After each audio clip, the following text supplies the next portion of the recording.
தமிழ்நாட்டின் குடிமகனாக சொல்கிறேன். பல நாடுகளுக்கு போய் பல இடத்துலையும் பார்த்து பல இடத்துல பல இந்த அண்டை மாநிலத்தோட இந்த பெங்களூரெல்லாம் பார்த்து இவ்வளவு இருக்க இவங்க இன்னைக்கு வந்து இவ்வளோ பண்ணியிருக்காங்களே நம்மளால பண்ண முடியலன்னுலாம் அந்த ஆதங்கத்தோடு பேசுகிறேன் சார். நாம் 3வது இடத்துல இருந்தோம். எங்கே இருந்துச்சு பெங்களூரும் இதுவும் ஹைதராபாடும்? இன்னைக்கு நாம் கொல்கத்தா கிட்ட 5வது இடத்துக்கும் 6வது இடத்துக்கும் போட்டி போட்டுட்ருக்கோம். நான் தப்புன்னு சொல்ல, எல்லாரும் வளரணும். ஆனால் எப்படி சார் இது? நம்ம இந்தியாவின் நம்பர் 1 பொருளாதாரம் சார். 13 பாயிண்ட் சம்திங்கில் வளர்ந்துட்டு இருக்கோம். அப்படிப்பட்ட தமிழ்நாட்டுக்கு $1 trillion நாங்கள் சொன்னோம். இப்போ அவர் நாங்கள் 1 trillion சொன்னதுக்காக 1.5 trillion சொல்கிறீங்க. சொல்லுங்க, எப்படி சார் வரும் 1.5 trillion உங்களுக்கு கனெக்டிவிட்டி இல்லாமல்? டைரக்ட் கனெக்டிவிட்டி வேணும் சார். 2 parallel runway 4000 meters இல்லாமல், கோட் ஆஃப் ஏர்கிராஃப்ட்ஸ் இல்லாமல், லார்ஜ் ஏர்கிராஃப்ட்ஸ் இல்லாமல், பேசஞ்சர் ஒரு மணி நேரத்துக்கும் 15,000 பேர் வந்துட்டு போகணும் சார். ஒரு மணி நேரத்துக்கு சட்டு ஃப்ளைட்ஸ் வந்துட்டு போகணும். 15,000 பேர் ஒரு குறிப்பிட்ட அவருக்குள்ளே வந்துட்டு போகணும். அந்த ஸ்பீடில் லாங் டிஸ்டன்ஸ் வேணும் உங்களுக்கு. இன்றைக்கே ஒரு 747 இன்னைக்கு தமிழ்நாட்டில் மீனம்பாக்கத்தில் இறங்கணும்னா என்ன தெரியுமா? உங்களுக்கு முன்னாடி நாள் சொல்லணும். அவங்க முன்னாடி நாள் ஏர்போர்ட் அதாரிட்டிக்கு சொல்லணும் சார், இந்த மாதிரி பெரிய ஃபுல்லி லோடு 747 வருது கார்கோட இன்னும் அப்படின்னு அவங்க சொல்லி அதுக்கப்புறம் தான் இறக்க முடியும். அந்த ரெகுலேஷனாக பாருங்கள். ஏன்னா அவங்க அதுக்கு கேட்பாங்க. இல்லை, அவ்வளோதான் இருக்குது வசதி, சரிங்களா? ஆனால் ஃபுல்லி லோடட் ஃபியூச்சர் ஏர்கிராஃப்ட்ஸ்லாம் வந்து இறங்கணும். லார்ஜ் டிரான்சிட் நடக்கணும். இங்கேருந்து ஸ்ட்ரெயிட்டாக சான் பிரான்சிஸ்கோக்கு பறக்கணும் சார் நம்ம பசங்க. இங்கேருந்து சிலிகான் வேலையை கலெக்ட் பண்ண வேணாமா? சென்னை ஏசியா சிலிகான் வேலையாக மாறி இங்கேருந்து அங்கே இருக்கிற சிலிகான் வேலையோட கனெக்ட் பண்ண வேணாம். நம்ம ஆளுங்க தானே சார் அங்கே இருக்காங்க. டைரக்ட் ஃப்ளைட் இங்கேருந்து பெங்களூர் போய் எதுக்கு எடுக்கணும்? நான் இங்கேருந்து எதுக்கு ஹைதராபாத்துக்கு போய் எடுக்கணும்? இவங்க நம்ம ஊர் சார். இதுதான் சார் டிரான்சிட் ஹப். இது வந்து இன்னொரு முக்கியமானது, ஒரு இவ்வளோ பெரிய ஏர்போர்ட் வரும்போது ஒரு MRO வந்துருக்கணும் பக்கத்துலேயே, இல்லையா?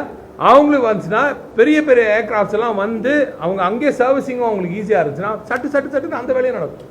இன்னும் ஏர்கிராஃப்ட்ஸ் வரும். இன்ஃபேக்ட் ஒரு ஹப்பாக இருக்கணும், நம்ம ஏர்லைன்ஸோட ஹப்பாக இருக்கணும். இது ஏர் இண்டியாவோட ஹப்பாவோ இல்லை இண்டிகோவோட பெரிய ஹப்பாவோ இது இருக்கணும். அதற்கு இடம் வேணும். ஃபியூச்சர் ட்ரோன் போர்ட்டையும் சேர்த்து அங்கே டிசைன் பண்ணி வச்சிருக்கோம் நாங்கள். பரந்தூர் மக்கள் வந்து பட்டாசு போட்டு இனிப்பு கொடுத்து கொண்டாடுறதாக செய்தி வந்துட்டு இருந்தது. பரந்தூர் மக்கள் மனதிலிருந்து பார்க்க சார், அது வந்து எனக்கு தெரிஞ்சு பரந்தூர்லேயே இருக்கும் உண்மையாக படித்த இளைஞர்கள், படித்தவர்கள், பெரிய லெவலில் இருக்கிறவங்க யாராக இருந்தாலும் சரி, அங்கே கொஞ்சம் ஃபார்வர்ட் திங்கிங்காக இருக்க யாராக கேட்டாலும் நாட்டுக்காக இந்த விஷயத்துக்காக இவ்வளோ பெரிய ஒட்டுமொத்த தமிழ்நாட்டோட வளர்ச்சியே தொய்வடையுது அப்படின்ற வருத்தம் அந்த மக்களுக்கும் நிச்சயமாக இருக்குது. நீங்கள் யாராவது தேடி போய் இன்டர்வியூ எடுத்தீங்கன்னா நாங்கள் என்ன பண்ணுறது? நீங்கள் அப்படியே திரும்பி பரந்தூர் பக்கத்தில் இருக்க கிராமத்தில் தயவுசெய்து எடுங்க. இந்த பக்கம் சென்னையில் இருக்கவங்ககிட்ட எடுங்க, படித்த இளைஞர்கிட்ட எடுங்க. என்கிட்ட வேணாம் சார்.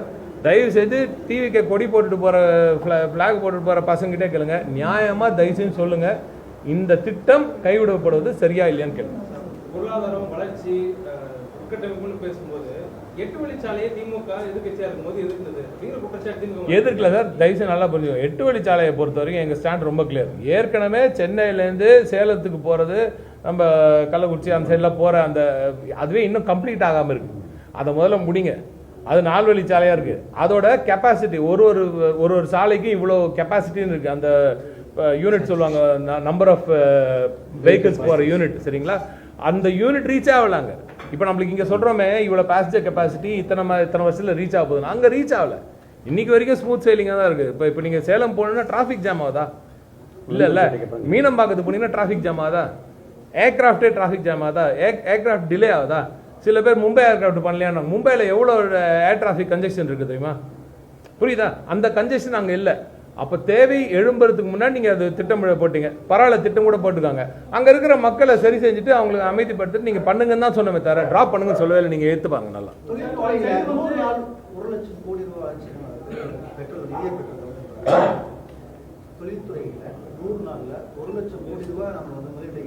$100 நாளில் 1 லட்சம் கோடி எங்கேருந்து வந்துச்சு, எந்த ஆட்சினால வந்துச்சுன்னு மட்டும் அவங்க சொல்லாம விட்டாங்க. 100 நாளில் 1 லட்சம் கோடி வந்ததுக்கான காரணம் திராவிட முன்னேற்ற கழகத்தின் தலைவர் மு.க. ஸ்டாலின் எனும் மாமனிதர். அவர் திராவிட நாயகன், திராவிட மாடல் ஆட்சியில் நாங்கள் பேசி வைத்த திட்டங்களை இவர்கள் இன்று அனௌன்ஸ் பண்ணியிருக்காங்க. நல்ல விஷயம் தான். அதை நான் வந்து கூடாதுன்னு சொல்லவே மாட்டேன் சார். நிச்சயமாக செஞ்சுருக்கணும். ஏன்னா இப்போ இருக்கிற நிலைமையில, ஏன்னா இப்போ சீஃப் மினிஸ்டர் இவ்வளோ நம்பர் 1 சீஃப் மினிஸ்டர் அங்கே இல்லை, தமிழ்நாட்டில் இல்லை. இப்போ இந்த மாதிரி திட்டங்கள்லாம் ட்ராப் பண்ணிட்டு இருக்கீங்கன்னா பக்கத்து மாநிலம் இந்நேரத்துக்கு ஸ்வீட் எடுத்து கொண்டாடிட்டு இருப்பாங்க. நீங்கள் சொல்கிறீங்களா ஸ்வீட் எடுத்து கொண்டாடுறது பரந்தூரில் கிடையாது சார். அதெல்லாம் ஆந்திராலையும் இதுலையும் கர்நாடகாலையும் கொண்டாடிட்டு இருப்பாங்க. நீங்கள் நல்லா எடுத்து பாருங்கள். அங்கே பாருங்கள், இன்னும் நிறைய பேர் கொண்டாடுவாங்க.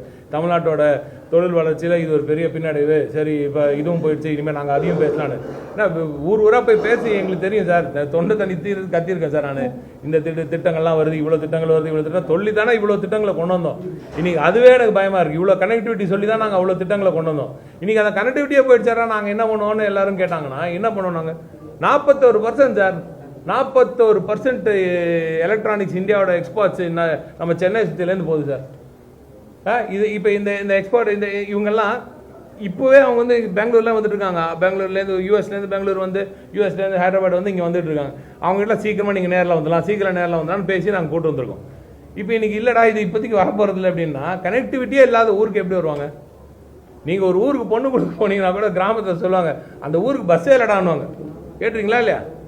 இது கிராமப்புறத்தில் ஒரு ஊருக்கு போகிறதுல பொண்ணு கொடுக்கறதுக்கு வந்து பஸ்ஸே இல்லைன்னு சொல்கிற மாதிரி தான் இது வந்து ஏர் பஸ்ஸே இல்லைடா அப்படின்ற மாதிரி தான் இது. இந்த ஊருக்கு வந்து தொழில்துறையில் அந்த டெர்மினாலஜியில் நீங்கள் சொல்லணும்னா பஸ்ஸே இல்லைன்னு சொல்கிறேன், ஏர் பஸ்ஸே இல்லைடா அப்படின்னு சொல்லுவாங்க.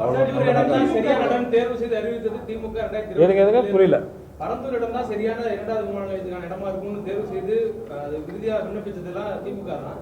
ஆனா இந்த இடத்தேர்வு செய்யும் போது பரந்தூர் இடத்துல தேர்வு செய்யக்கூடாதுன்னு திமுக தடுத்ததா அதிமுக இருக்கும்போது விமர்சித்தது சார். அது ஏதாவது சமூக வேலைதளத்தில் ஏதாவது போட்டுருங்க. அப்புறம் எதுக்கு நாங்கள் 5 வருஷம் கஷ்டப்பட்டு அந்த இடத்த கொண்டு வந்து வச்சு திருப்பி அந்த இடத்துல இவ்வளோ கிளியரன்ஸ் வாங்கி மக்களிடம் 3 அமைச்சர்களை அமைச்சு பேச்சுவார்த்தை நடத்தி அவங்களுக்கு இவ்வளோ திட்டங்களை கொடுத்து வீடை கட்டி கொடுத்து இடத்த கொடுத்து வீடை கொடுத்து அதை கட்டியும் கொடுத்து வீடு மட்டும் இல்லை பள்ளிக்கூடம் அதுக்கு தேவையான ஹாஸ்பிட்டலு எல்லாம் கிராமத்தையே ரீக்ரியேட் பண்ணியிருக்கோம் சார்.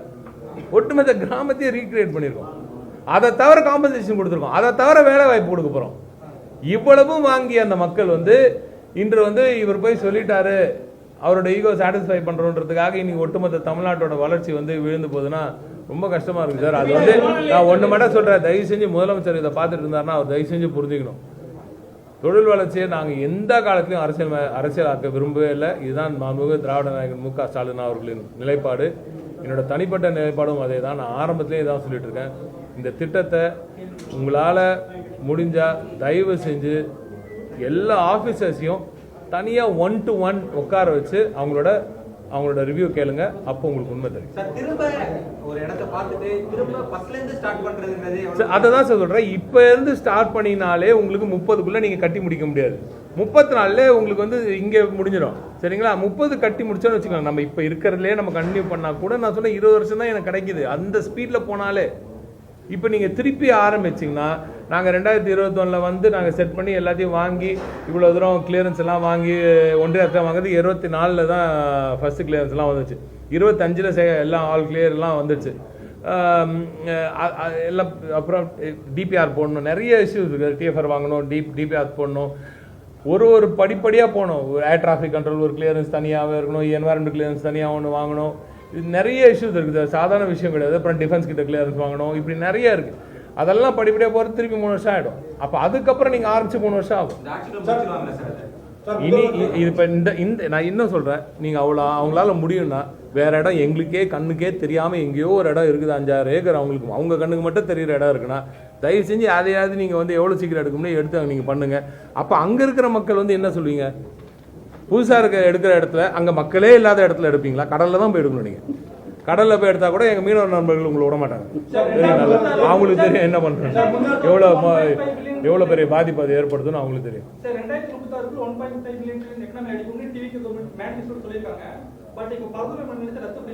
எதுங்க 2036ல 1.5 பில்லியன் எகனாமினே மேனேஜ்மென்ட் சொன்னாங்க. பட் இங்க பரந்தூர் விமானத்தை ரத்து பண்ணிட்டாங்க. இது ஒரு பெரிய முரண்பாடா இருக்கு. இது எந்த மாதிரியான பாதிப்பு தமிழ்நாட்டுக்கு ஏற்படுத்தும்? இதே சமயம் ஆந்திரா வந்து குப்பம் மத்திய இதை தான் சொல்லிட்டு இருக்கேன். நாம 1.5 ட்ரில்லியன் நாங்கள் ஒன்று சொன்னனால 1.5 சொன்னாங்க அவங்க. அப்போ அதற்கேற்ப எக்ஸ்ட்ரா கனெக்டிவிட்டி இன்க்ரீஸ் ஆயிருக்கணும். ஆந்திராவில் வந்து நாங்கள் இப்போ தமிழ்நாட்டில் பரந்தூரும் ஹொசூரும் ரொம்ப கிரிட்டிக்கல்னு சொல்லிட்டு இருந்தேன். ரொம்ப கிரிட்டிக்கல். ஹொசூருக்கு வந்து இவ்வளோ பேச்சு பேசினாங்க. இன்னைக்கு ஹொசூர் பக்கத்தில் அங்கே குப்பம் ஆரம்பிச்சிட்டாங்க. பெங்களூர் 2வது ஏர்போர்ட் ஆரம்பிக்குது சார். பெங்களூர் அவங்க 2வது இடத்துக்கு பேச ஆரம்பிச்சாங்க. அன்னைக்கு டிகே சிவகுமார் சார் எடுத்துட்டாரு, அவர் சிஎம் எடுத்துட்டாரு. அடுத்து இவர் ஏற்கனவே பேசியிருக்காரு. வைஜாக் அவ்வளோ பெருசாக கட்டிட்டாங்க. இவங்க ஒன்று கட்டி ஏற்கனவே இருக்கிற ஏர்போர்ட்ஸையே நவீனமயமாக்கி இன்னும் பிரம்மாண்டமாக பண்ணிட்டு இருக்காங்க. புதிய விமான நிலையங்களும் வந்துகிட்டு இருக்கு. அப்போ போட்டி எங்கே போகும்? விமான நிலையம் வந்துச்சுன்னா கனெக்டிவிட்டி ஈஸி. வர தொழிலாளர்களுக்கு தொழில் முதலீட்டாளர்களுக்கு கனெக்டிவிட்டி ரொம்ப ஈஸி. யூஎஸ்லேருந்தோ ஜெர்மனிலேருந்தோ ஜப்பான்லேருந்தோ வந்தாங்கன்னா டைரக்ட் கனெக்டிவிட்டி இருக்கான்னு பார்ப்பான். இல்லாட்டி அங்கேருந்து ஒன் ஹாப் எங்கே இருக்கோ அங்கே எங்கே லேண்ட் ஈஸியாக கிடைக்குதோ அங்கே போயிடுவாங்க. இதுதான் இன்வெஸ்ட்மெண்ட் ப்ரொமோஷனில் பிரச்சனை. இதற்காகத்தான் கனெக்டிவிட்டி ஸ்ட்ரெயிட்டாக நம்ம ஊருக்குள்ளே கொண்டு வந்துடணும்னு பார்க்க, வேற எங்கேயும் போயிட்டு வரதுக்கு பதிலாக இங்கே வரணுன்றது. முன்னாள் முதல்வர் ஜெயலலிதா அவர்கள் கலைஞர் அவங்க கொண்டு வந்த தலைமைச் செயலகத்தை வந்து ஹாஸ்பிட்டலாக மாற்றினதும், அண்ணா லைப்ரரியை திருமணமாக மாற்ற முயற்சியும் ஒரு அரசியலாக தொடங்கப்பட்டது. அது போன்ற ஒரு அரசியல் அறிவிப்பாக இதை எடுக்கலாம். இதுவரை தமிழ்நாடு காணாத மிக மோசமான ஒரு ஒரு ஒரு பின்னடைவு இது. நீங்கள் அதெல்லாம் கூட நாங்கள் ஒன்று நீங்கள் வேறு சின்ன சின்ன ஒரு சரி ஒரு அசம்பிளி தானே, நாங்கள் வேறு இடத்துல பார்த்துக்கலாம்னோ இல்லை திருப்பி பழைய இடத்துக்கே கூட போயிட்டோம். நீங்கள் இப்போ பழைய இடத்துக்கு போக முடியாது. நீங்கள் அசம்பிளி அந்த அம்மையார் அவர்கள் அவங்க ஒரு முடிவு எடுத்து அதை ஹாஸ்பிட்டல் ஆக்கிட்டாங்க. எங்களால் அட்லீஸ்ட் திரும்பி வந்து பழைய ஃபோர்ட்டுக்கே போக முடிஞ்சுது. சரிங்களா? இங்கே இந்த விமான நிலையத்தை விட்டிங்கன்னா இங்கே திருப்பி மீனம்பாக்கத்துக்குள்ளே போகிறதுக்கு ஒன்றும் இல்லை, இடம் பத்தாதாங்க. ஏற்கனவே மீனம்பாக்கமே ஃபுல்லு. அப்புறம் எப்படி எங்கே போவீங்க நீங்கள்? வேற எங்கேயும் போக முடியாது. வேற ஊருக்கு தான் போவாங்க எல்லாம். மக்களோட எதிர்ப்பை தாண்டி சூழலியல் அமைப்புகளோட எதிர்ப்பை எப்படி பார்க்குறீங்க சார்? சூழலில் அனுப்பாரு 4 பேர் இருந்துக்கிட்டு அவங்க மட்டும் தான் சூழலை பாதுகாக்கிறாங்கன்னு சொல்லக்கூடாது. அது முதல்ல மிகப்பெரிய ஒரு தவறு சார்.